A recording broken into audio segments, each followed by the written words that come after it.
ஆன்மீக நண்பர்கள் அனைவருக்கும் அன்பு கலந்த வணக்கங்கள். இன்றைக்கு நாங்கள் ஆன்மீகம் சம்பந்தமான பதிவில் கருடனின் அழகுபட்ட தழும்பு இன்றும் காணப்படும் அதிசய தலத்தை பற்றி தான் நாம் இன்றைக்கு பார்க்க போகிறோம். அதாவது இன்று ஒரு அற்புதமான ஆன்மீக தகவலை தான் நாம் இன்றைக்கு பார்க்க போகிறோம். என்னென்னு சொல்லி பார்த்தீங்கன்னா, தமிழகத்தில் திருவாரூர் மாவட்டத்தில் உள்ள குடவாசல் எனும் ஊரில் அமைந்துள்ளது அருள்மிகு கோணேஸ்வரர் திருக்கோயில். இந்த ஆலயத்திற்கு பின்னால் பார்த்தீங்கன்னா ஒரு வியக்கத்தக்க புராண வரலாறு உண்டு.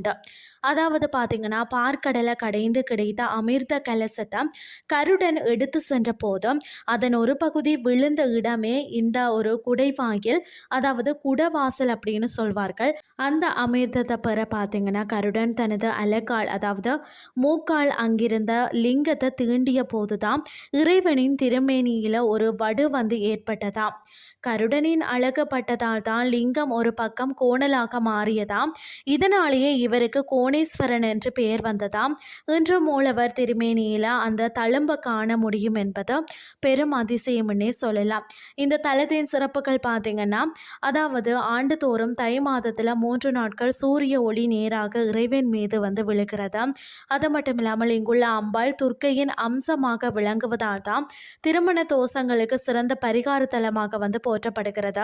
மற்றதை பார்த்தீங்கன்னு சொன்னால், பெற்றோர்களுக்கு தர்ப்பணம் செய்ய தவறியவர்கள் இங்குள்ள சூரிய சந்திரர்களை வந்து வணங்கி மன அமைதி பெறலாம்.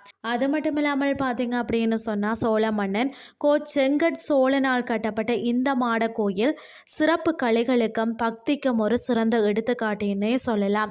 வாய்ப்புள்ளவர்கள் ஒருமுறை சென்று இந்த கோணேஸ்வரரை தரிசித்து அந்த புனிதமான அமுத தீர்த்தத்தில் நீராடி வாருங்கள்னு சொல்லி கூறிக்கொண்டு இன்றைய ஆன்மீகம் சார்ந்த பதிவை நிறைவு செய்து கொள்கிறேன்.